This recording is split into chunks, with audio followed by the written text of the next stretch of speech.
Bandung, musim hujan, di sebuah rumah tua bergaya kolonial di Jalan Belantara. Jenazah Alvaro Santosa, seorang novelis kriminal ternama, ditemukan tergeletak di ruang kerjanya. Di tangannya tergenggam sebatang rokok yang belum habis. Di mesin ketiknya, satu kalimat terakhir terpampang, "Kebenaran membunuh lebih cepat dari peluru." Kepolisian setempat dengan cepat menyimpulkan kematian itu sebagai bunuh diri. Tidak ada tanda-tanda perlawanan. Pintu dikunci dari dalam dan pistol berada di dekat tubuh korban. Namun, bagi detektif Nada Samudra, itu terlalu rapi, terlalu sempurna, dan rumah tua itu terlalu diam. Nada bukan detektif biasa. Di usia 36 tahun, ia sudah menyelesaikan lebih dari 80 kasus, sebagian besar tanpa publikasi. Metodenya tenang, hampir dingin, dan tajam seperti silet. Ia tidak pernah membiarkan emosi mendikte logika. Tapi dalam kasus ini, ada sesuatu yang mengusiknya sejak awal. Alvaro bukan orang biasa. Ia bukan sekadar penulis bestseller, tapi juga kritikus sosial, pengamat tajam politik dan budaya, dan diam-diam seorang penyelidik bayangan. Nada dipanggil bukan oleh kepolisian, tapi oleh Rini Maheswara, editor pribadi Alvaro, yang sudah bekerja bersamanya selama 2 dekade. Dia sedang menulis sesuatu yang sangat berbahaya, Mbak Nada, kata Rini. Sesuatu yang bisa membuat orang-orang penting kehilangan segalanya. Nada memulai penyelidikan di rumah itu. Ia mencatat semuanya. Foto keluarga yang terlalu bersih, perapian yang dingin, dan rak buku yang mencurigakan. Lalu ia bertemu keluarga Santosa. Leona, istri Alvaro, ex-aktris teater, cantik dalam cara yang menyeramkan. Suka melukis wajah-wajah tanpa mata. Rafael, anak sulung, dosen psikologi yang baru kembali dari Belanda. Rasional, sopan, tapi nada bicaranya seperti rekaman suara. Kinan, anak bungsu, 17 tahun.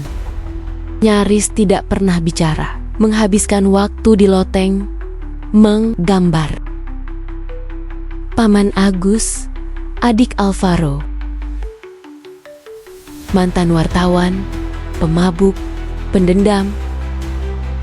Sering bicara sendiri di halaman belakang tentang kebenaran yang ditelan api. Setiap anggota keluarga tampak menyimpan sesuatu. Sesuatu yang tidak bisa diucapkan, hanya disimpan seperti racun di dasar cangkir teh. Salah satu petunjuk utama yang hilang, naskah terakhir Alvaro.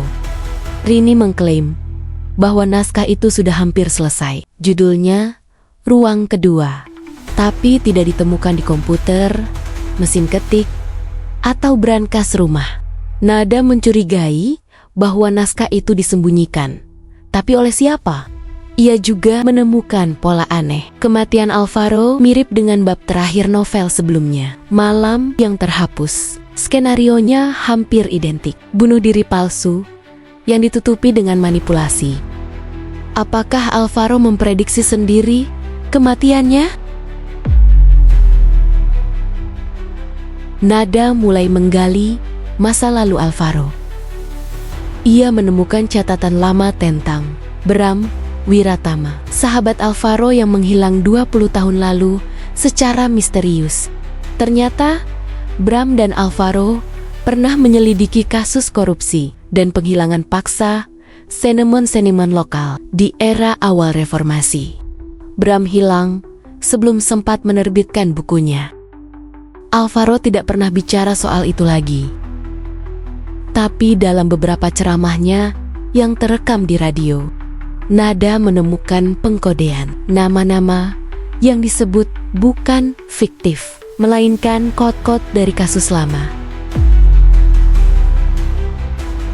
Penyelidikan membawa Nada pada perpustakaan tertutup, tempat Alvaro biasa menyimpan dokumen-dokumen sensitif. Di sana ia menemukan sesuatu mencengangkan. Rekaman suara di mana Alvaro menyebutkan bahwa dia sedang diawasi dan seseorang dari keluarganya terlibat langsung dalam jaringan yang hendak ia bongkar. Nada mencurigai Rafael, tapi data menunjukkan sesuatu yang lebih gila.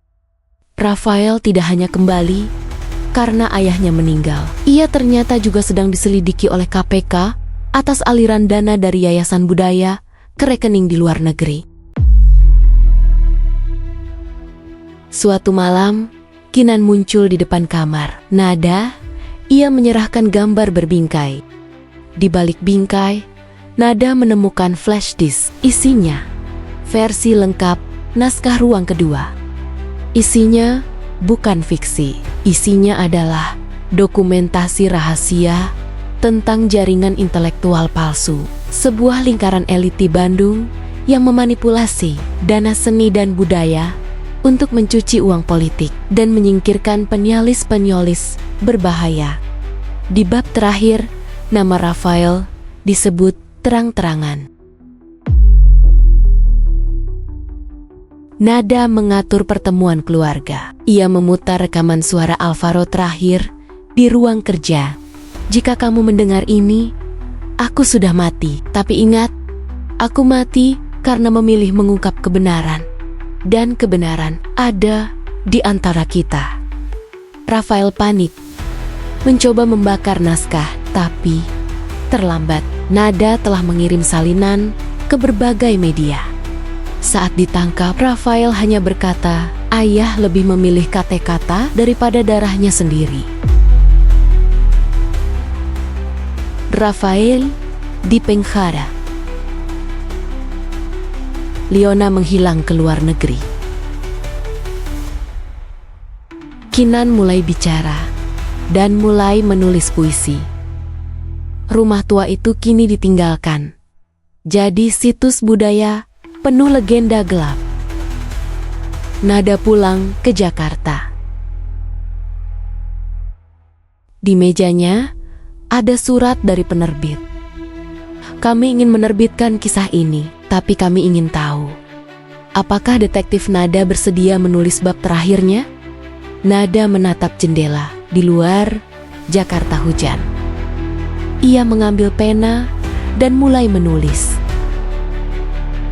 Kebenaran tidak butuh penyelamat. Ia hanya butuh seseorang yang cukup nekat untuk membuka pintunya, walau itu berarti kehilangan segalanya.